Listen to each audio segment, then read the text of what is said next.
Episode 6 A Very Old Man with Enormous Wings by Gabriel García Márquez. On the third day of rain, they had killed so many crabs inside the house that Pelayo had to cross his drenched courtyard and throw them into the sea. Because the newborn child had a temperature all night, and they thought it was due to the stench. The world had been sad since Tuesday. Sea and sky were a single ash-grey thing, and the sands of the beach, which on March nights glimmered like powdered light, had become a stew of mud and rotten shellfish. The light was so weak at noon that when Pelayo was coming back to the house after throwing away the crabs, it was hard for him to see what it was that was moving and groaning in the rear of the courtyard. He had to go very close to see that it was an old man, a very old man, lying face down in the mud, who, in spite of his tremendous efforts, couldn't get up, impeded by his enormous wings. Frightened by that nightmare, Pelayo ran to get Elisenda, his wife, who was putting compresses on the sick child, and he took her to the rear of the courtyard. They both looked at the fallen body with a mute stupor. He was dressed like a rag picker. There were only a few faded hairs left on his bald skull, and very few teeth in his mouth, and his pitiful condition of a drenched great-grandfather took away any sense of grandeur he might have had. His huge, buzzard wings, dirty and half-plucked, were forever entangled in the mud.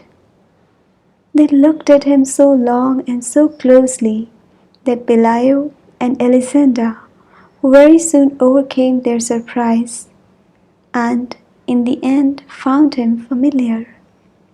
Then they dared speak to him, and he answered in an incomprehensible dialect with a strong sailor's voice.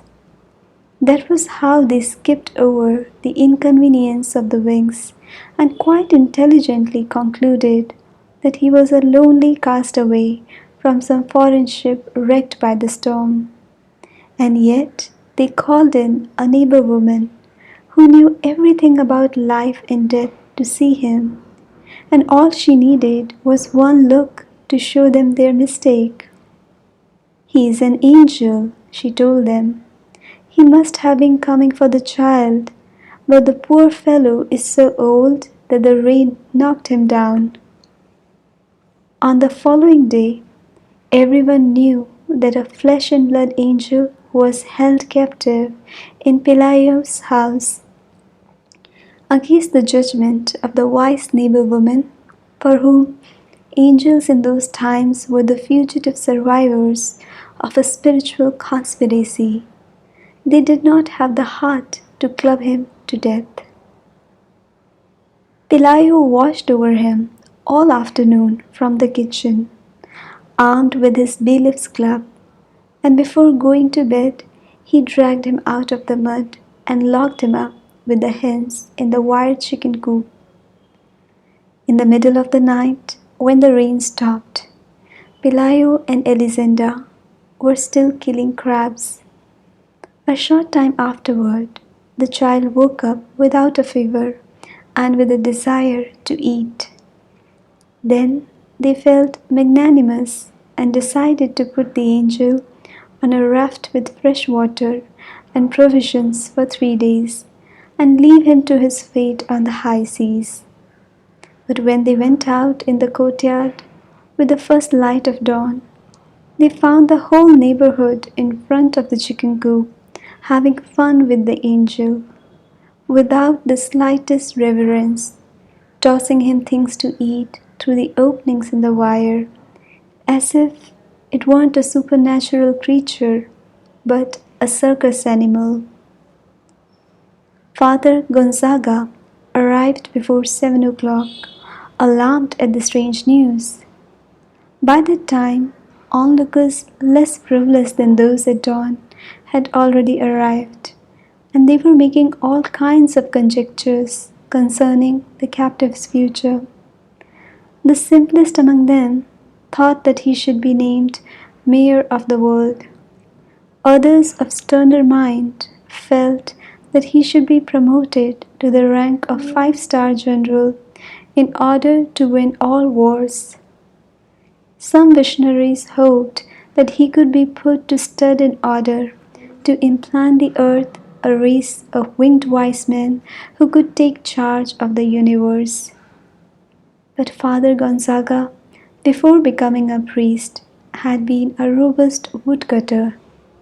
Standing by the wire, he reviewed his catechism in an instant and asked them to open the door so that he could take a close look at that pitiful man who looked more like a huge decrepit hen among the fascinated chickens. He was lying in the corner, drying his open wings in the sunlight among the fruit peels and breakfast leftovers that the early risers had thrown him. Alien to the impertinences of the world, he only lifted his antiquarian eyes and murmured something in his dialect when Father Gonzaga went into the chicken coop and said good morning to him in Latin. The parish priest had his first suspicion of an impostor when he saw that he did not understand the language of God or know how to greet his ministers. Then he noticed that seeing close up, he was much too human. He had an unbearable smell of the outdoors. The backside of his wings was strewn with parasites, and his main feathers had been mistreated by terrestrial winds. And nothing about him measured up to the proud dignity of angels. Then he came out of the chicken coop, and in a brief sermon warned the curious against the risk of being ingenious.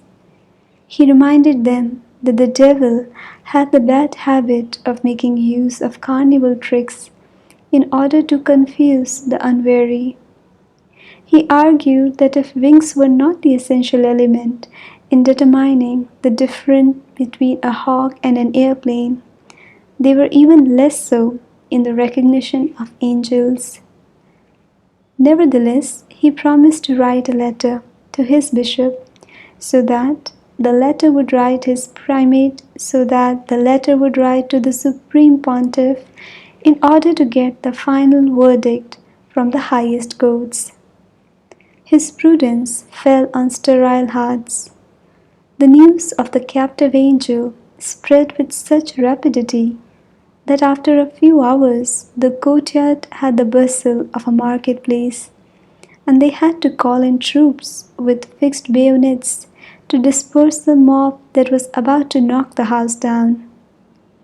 Elisenda, her spine all twisted from sweeping up so much marketplace trash, then got the idea of fencing in the yard and charging 5 cents admission to see the angel. The curious came from far away. A traveling carnival arrived with a flying acrobat who buzzed over the crowd several times, but no one paid any attention to him because his wings were not those of an angel, but rather those of a sidereal bat. The most unfortunate invalids on earth came in search of help. A poor woman who since childhood has been counting her heartbeats and had run out of numbers. A Portuguese man who couldn't sleep because the noise of the stars disturbed him. A sleepwalker who got up at night to undo the things he had done while awake, and many others with less serious ailments. In the midst of that shipwreck disorder that made the earth tremble, Pelayo and Elisenda were happy with fatigue, for in less than a week they had crammed their rooms with money, and the line of pilgrims waiting their turn to enter still reached beyond the horizon. The angel was the only one who took no part in his own act. He spent his time trying to get comfortable in his borrowed nest, befuddled by the hellish heat of the oil lamps and sacramental candles that had been placed along the wire. At first they tried to make him eat some mothballs, which, according to the wisdom of the wise neighbor woman, were the food prescribed for angels. But he turned them down, just as he turned down the papal lunches that the penitents brought him, and they never found out whether it was because he was an angel or because he was an old man that in the end ate nothing but eggplant mush. His only supernatural virtue seemed to be patience, especially during the first days when the hens pecked at him, searching for the stellar parasites that proliferated in his wings, and the cripples pulled out feathers to touch their defective parts with, and even the most merciful threw stones at him, trying to get him to rise so they could see him standing. The only time they succeeded in arousing him was when they burned his side with an iron for branding stairs, for he had been motionless for so many hours that they thought he was dead. He awoke with a start, ranting in his hermetic language and with tears in his eyes, and he flapped his wings a couple of times, which brought on a whirlwind of chicken dung and lunar dust, and a gale of panic that did not seem to be of this world, although many thought that his reaction had not been one of rage, but of pain. From then on, they were careful not to annoy him, because the majority understood that his passivity was not that of her taking his ease, but that of a cataclysm in repose.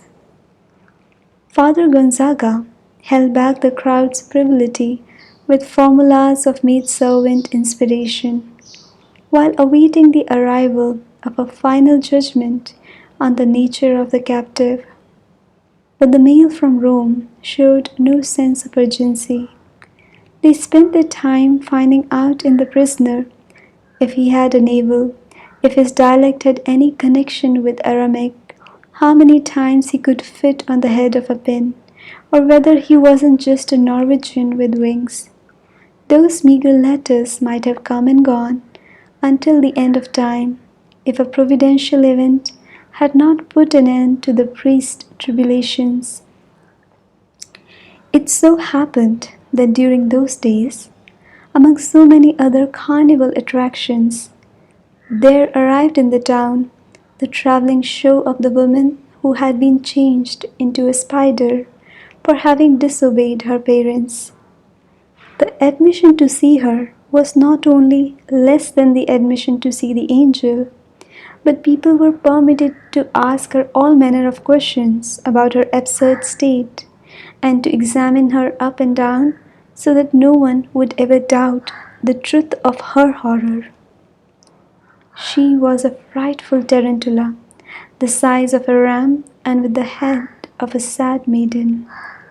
What was most heartrending, however, was not her outlandish shape, but the sincere affliction with which she recounted the details of her misfortune.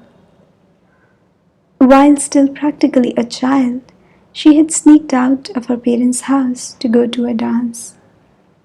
And while she was coming back through the woods, after having danced all night without permission, a fearful thunderclap rent the sky in two, and through the crack came the lightning bolt of brimstone that changed her into a spider. Her only nourishment came from the meatballs that charitable souls chose to toss into her mouth. A spectacle like that, full of so much human truth and with such a fearful lesson, was bound to defeat, without even trying, that of a haughty angel who scarcely deigned to look at mortals. Besides, the few miracles attributed to the angel showed a certain mental disorder, like the blind man who didn't recover his sight but grew three new teeth, or the paralytic who didn't get to walk but almost won the lottery, and the leper whose sores sprouted sunflowers.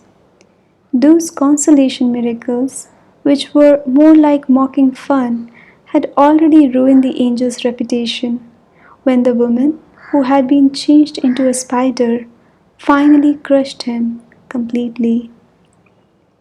That was how Father Gonzaga was cured forever of his insomnia, and Pelayo's courtyard went back to being as empty as during the time it had rained for 3 days and crabs walked through the bedrooms. The owners of the house had no reason to lament. With the money they saved, they built a two-story mansion with balconies and gardens and high netting so that crabs wouldn't get in during the winter, and with iron bars on the windows so that angels wouldn't get in.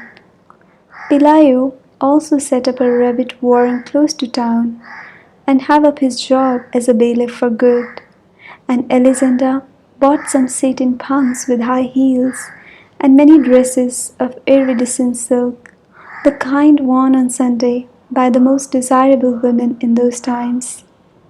The chicken coop was the only thing that didn't receive any attention.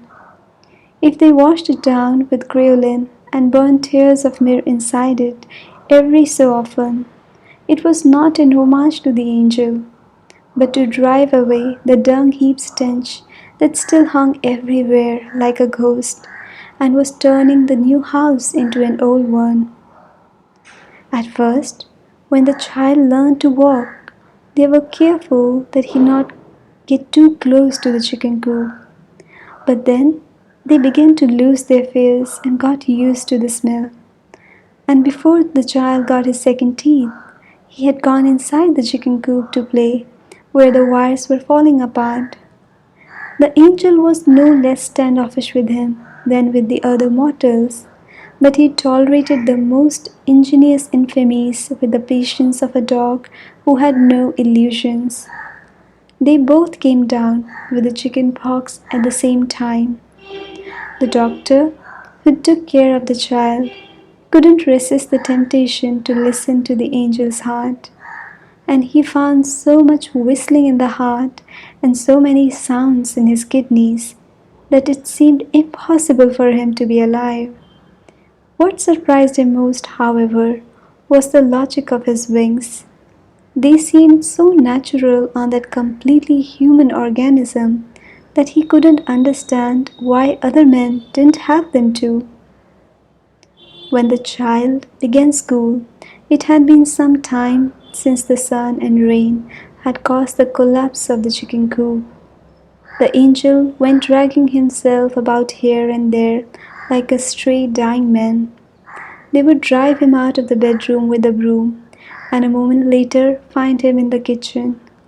He seemed to be in so many places at the same time that they grew to think that he'd be duplicated, that he was reproducing himself all through the house, and the exasperated and unhinged Elisenda shouted that it was awful living in that hell full of angels. He could scarcely eat, and his antiquarian eyes had also become so foggy that he went about bumping into posts. All he had left were the bare cannulae of his last feathers.